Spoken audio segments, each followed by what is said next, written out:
Hello, everybody. You're very welcome here to another Tax Smart talk with George. Welcome, George. Hi, Paul. How are you? I'm very good, thank you. Thanks for last week. It was very well received. We've got a lot of calls about entrepreneurial relief and some follow-up questions, I suppose, which will lead nicely into what we're speaking about here. And I suppose one of the follow-up questions that I was asked, would I ask you, was holding company, group structures, what's it all about? What does it mean? And can you go a bit more in depth with the whole kind of that business structure to do with the group? Yeah, I suppose it was discussed briefly last week in our discussion about revised entrepreneurial relief about how a holding company would also qualify for revised entrepreneurial relief and could also qualify for revised entrepreneurial relief if certain conditions were met. I suppose that's probably led to us leading on now into exactly what is a holding company structure. So a lot of people in Ireland will have a limited company. And the shares might be held by a husband and wife in that limited company. What a holding company is you put another company above that limited company. So essentially, the husband and wife hold shares in Holdco, and Holdco holds shares in the subsidiary companies, normally a trading company. So the reason why a lot of people might have these at the moment is that it allows you to kind of split enterprises out, separate between the companies. So we would have a number of clients who would have a holding company in place. And if, for instance, they operated a business in a number of locations, each location might have its own separate trading subsidiary. So they can see how each location is operating separate from the other. It also divides risk. Up until about 2014, if you had a holding company, if you had a group structure, the entire group had to be audited. That condition was lifted in the Companies Act in 2014. So now the group in its entirety is looked at, and if the limits aren't hit, nobody in the group has to be audited. So that's led to more holding company structures being in place. So previous that you might have had a normal one company owned by a family, and if they opened a shop, a pub, a chemist, all of it would be happening in the one company. But since that audit restriction has been lifted, now what you would do is you have a holding company. You have company one that might be the shop, company two that might be the pub, and company three that might be the pharmacy. So you operate the three businesses separate from each other. You split the risk so that they all only have their own operating risk, and you can identify that how each of the separate businesses is performing. So that's the real advantage of it from an operating point of view, that you have that structure. From a tax point of view, there's a number of benefits as well, because if you hold a company in place, you can benefit from what's called a participation exemption. And essentially what that is a tax relief that allows the holding company to sell its shares in a subsidiary company in Ireland tax-free. Sorry, no, George, you have to just stop you there. Tax-free. Tax-free, yeah. So in that scenario, if the client wants to sell the shop, the proceeds flow into the holding company. But the sale of those shares by the holding company is tax-free if you meet the conditions for the participation exemption. And the main condition there is that you hold more than 5% of the shares in the company and that the company is a trading company. So in most cases, those conditions will be met as long as the whole company's owned the shares for the required period of time, which is essentially 1 year. So that's one big tax advantage. The other is that if you have a structure like that and one family, the holding company owns 100% in the three subsidiary companies, then you can transfer losses between those three companies. So in that scenario, if the pub makes a loss in 1 year, but the shop and the pharmacy make a profit, you can use the loss in the pub to shelter the profits in the other companies. So like I said, operationally it makes sense because you can split your three separate businesses into three separate legal entities, and you can review and you can see exactly how each of those entities are performing. And then from a tax point of view, it makes sense in the sense that you have three separate businesses. If one of them is sold, you can claim the participation exemption and you can still transfer losses across between the group companies. The other main kind of reason to have it, I suppose, is protection. So if you have a situation where you have, say, a family company, and in that family company you have your trading business, but you've also built up maybe excess cash or investments, there's a level of risk with having those investments in with a trading enterprise because it comes with a level of trading risk. If you can separate that out, if you can move those investments into a separate company, well, then you alleviate some of that risk because ultimately the companies are separate legal entities.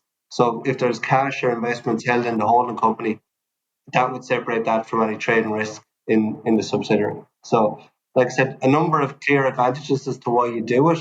I suppose the cons are a little bit of extra cost. Obviously, you're operating additional companies, but for the most part, it tends to be the optimum structure, particularly in riskier businesses, maybe like construction or whatever it might be. So, like one of the issues I would see with that would be, so you have a family and you have a number of different people, and you're a small SME in Ireland, and you have a shop and you have a supermarket, or so you have a supermarket, you have another business beside it, and you're moving people and you're moving product and you're moving all of this across, can you do that in a structure like a holding company structure? Because outside of, I believe if you're two separate companies, they're separate and you can't move stuff around.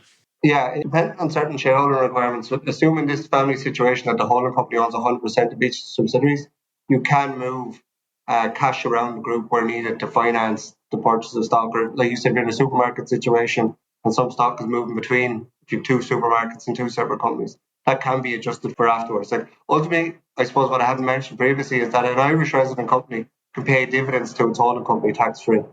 So you could have a situation where you can have group loans, but those loans can be cleared by way of dividend payments afterwards. So if you have a subsidiary company, and like we talked about the excess cash that might have been built up in the subsidiary company, that company can pay a dividend to its holding company tax free, because Irish dividend income is tax free when received by a holding company here in Ireland. So that's a possible way to move those funds. But in terms of intercompany trade and intergroup trading, balances grow between the group companies that can be repaid. Obviously, it's the most straightforward approach to it. Or ultimately, the whole company can loan money to one subsidiary to pay back the other subsidiary, or whatever it might be.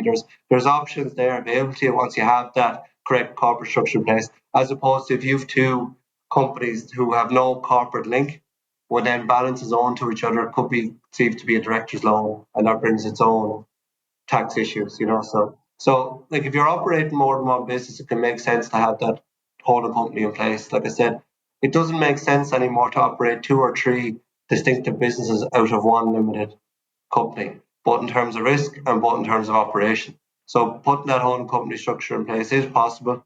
There's tax relief there to allow you to do it, especially in a situation, like I said, where you're having 100% of a subsidiary company transferred to a holding company. So how it's done is that if you at the moment, if you have one company it's trading, you're quite happy, but you like what you're hearing today and you're thinking, maybe I should have a holding company in place, then how it's done is by way of what's called a share for share exchange. And in a situation where you're transferring 100% of the shares to a new holding company that would be then 100% owned by you, that share for share exchange should allow you to remove any CGT or stamp duty on the transfer. So it's possible to do. It's possible to put the holding company in place. And then once you have it in place, if you want to grow your business in the future, if you want to expand in any way, once the holding company is there, you can just plug in another subsidiary down the line. So if you're operating a supermarket in two locations, you want a third location, you just set up a new subsidiary company from the holding company going forward. So it's having the structure in place, and that structure gives you more flexibility then as you move forward with any decisions you want to make to expand. So you're saying that obviously the best time to put a holding company in place if you're in a startup, just put a holding company. The most straightforward time to do it is at the very start. But most times people don't have that kind of level of foresight or whatever. You've said, or a family company that's come down from generations might be in existence 50 years ago, might be in existence even only 15 years ago, where the restriction that we talked about, where you had to audit the entire group if you put a holding company in place. So you have family companies that are just there and they're operating as single entities. But like I said, the most obvious one we'd see is like a shop, pub, two shops, whatever it might be. It might now make sense for them to split those businesses, put them into their own separate entities, or if they have like investment assets in that company, to separate them out from trade and risk.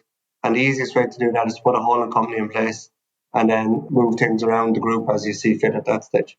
And how then on the other side of that, would that work with, say, succession planning and you have a group structure in place? So, ultimately, if you're in a situation where everything is in the one company at the moment, the same rules would apply. If you have a holding company, then the same rules apply. Do you meet the conditions for retirement relief or revised insurance relief that we discussed last week? The only kind of wrinkle to that is that if you have a group and there's a dormant company in it, you won't qualify for revised insurance relief. But like I said, it's very easy to remove a dormant company if that is the case. In a situation where you have a holding company in place and three trading, say, shops underneath and three separate trading companies, three supermarkets, whatever it might be, then there's no reason that you wouldn't be in a similar situation to avail of those reliefs. that you would be if the three supermarkets were housed under the one company, So it works the same in that sense, That's essentially it. Like it'll depend on the circumstances for everybody involved and what they want to do. If somebody's coming to us and they're wanting to grow their business and they're wanting to expand, then it certainly makes sense to look at a holding company situation. If someone's coming to us and they want protection, they want to separate investment assets out from trade and income, then it definitely makes sense to start looking at a holding company. If you're close to retirement and you're looking for succession or you're looking for a liquidation to get the funds out, then it may not make sense to move into a holding company at this stage. But like they are becoming very popular, and there's a lot of reasons for that. Like, and there's a lot of merit into actually using one. And you mentioned there earlier on in terms of the construction industry, like say there's a guy there and he owns a site and he's on to build out stuff, and like does it get more complicated in the construction type of it? It's complicated in the sense that the risk sometimes is higher. So if you're putting a development in place and you're drawing down a lot of debt potentially to finance that development, and at the side that you also have a construction business, it doesn't make sense to do that development in the same company as the construction business for fear of, for whatever reason, we all lived through the last crash. If something was to happen that you weren't in a position to pay your debts, then that would impact the construction company as well. Or if you're in a situation where you're working on sites, if an accident was to happen on site or whatever it might be, there's risk attaching to that industry. It doesn't make sense to operate all under one house. If you have a holding company and then underneath that you have a separate development company, a separate construction company, whatever it might be, that's a safer approach to managing your operations in terms of managing risk. So if something happened in one of the subsidiary companies, there was a legal claim. It doesn't impact all the subsidiaries. Each member of the group is a separate legal entity. So if something happens in one entity, it doesn't pollute, for want of a better word, all the entirety of it. Whereas if you have one company and everything is housed under the same roof, that limited liability that attaches to a company, everything is caught underneath that company. Whereas if you have a group, each company has its own limited liability. It's a separate legal entity from the other.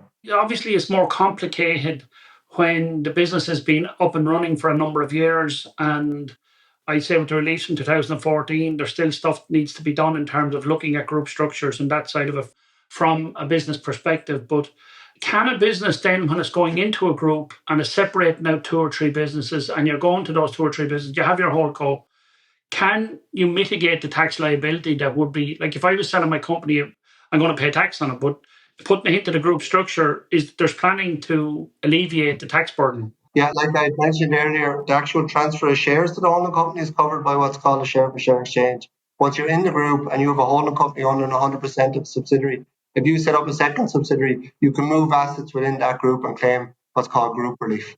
So that should, shelter you from any capital gains tax on moving property or whatever it might be within the group. There's an equivalent stamp duty relief as well for associated companies. So there's means and ways that have, like you said, mitigating tax once the group structure is in place in terms of moving assets around that group.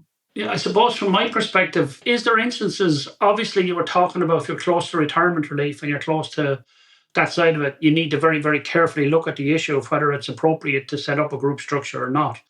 Leaving that to one side, from what I'm listening to, what I'm hearing you say and what I've seen in practice, there's a lot of upside compared to the downside with the extra bit of cost and setting the group up. Absolutely, and particularly, like I said, if you're in a position where you've more than one business or you've investment assets or you're looking to grow your business going forward, 9 out of 10 times it's going to be the right thing. Like there's no blanket answer because every case is a little bit different, but the majority of the time it's going to make sense for you to have a holding company. Like I said, there's a little bit of extra cost, obviously, to having extra entities in place. But other than that, like from a tax point of view, it's likely going to be the right decision for you. Like I said, it's not always the case, and that might be linked to personal circumstances or future intentions or whatever it might be within the family. But it's definitely absolutely worth considering. If you have a single company at the moment that's operating more than one business that's holding investments, it's definitely something that should be considered. And in terms of tax reliefs and tax planning, etc., it's something that I've never heard you so adamant to say it's a definite consideration for all companies that are set up in Ireland in terms of the group structure, possibly in the UK as well, but there's different rules around the world. But the Irish rules is there's a lot of upside with very little downside in terms of the group structure. Like when we talk about future planning, if you are looking to expand your business, you're looking to grow a group of companies you're looking to have 3 or 4 locations for supermarkets, pharmacies, whatever it might be. You set up those separate companies. You operate each location from a separate company. You have a whole company structure in place. And you now have the flexibility that if you want to sell one of those locations, you can sell it, a share sale, like I talked about before, the participation exemption, potentially sell that location, have the money flow tax-free into the whole company. It can then be reinvested in the other 2 subsidiaries or whatever you decide to do at that stage. But it gives you those options. It gives you that flexibility. If you had one company with 3 locations, and if you want to sell that location, that company will pay capital gains tax and any uplift in value on that as part of the sale. You wouldn't be able to sell the shares in the company without selling all 3 locations. And if you want to sell one location separately, you have no choice but to have an asset sale. And maybe that's something we'll discuss in the next few weeks about the difference between a share and an asset sale, and that kind of leads into that. But it removes that flexibility that a holding company gives you. It gives you the flexibility. You still retain the option of an asset sale if that makes sense to your circumstances, but you now have the option of a share sale as well and claiming the participation exemption. So you could sell your bar, your lounge, take all the income from that tax-free into the holding company to be used in the other companies, and naturally increase the value of the group as a whole, but that cash is available to you, so you're saving the capital gains tax. So I think it's like some of the other things we talk about. It's often overlooked because people make it so complicated. There's a lot of planning needs to be done. There's a good bit of company secretarial work that needs to be done, but I know we have done it on numerous occasions, and our team are very capable of doing this. So if you'd like to have a conversation with George around this whole group structures, I think it's really important to reach out. His contacts will be below on this. And again, thank you so much. Some of this stuff may seem very, very technical in its nature, and it is technical in its nature, but the basic message is plan early, right? Take advice and implement the advice. It's so simple, like, to do this. And these are opportunities just to showcase what's available for businesses. And these are normal day-to-day SMEs. These are not things that are just available to the super, to the super rich and to the high net worth individuals. These are available to everybody that are there. So, and they should be considered by everybody. Absolutely. Yeah, I'd be happy to talk to anyone who wants to have a chat, and we can see if it's right for their situation or not. Perfect. Thank you, George. Appreciate that. We will chat again soon. Take care. All the best.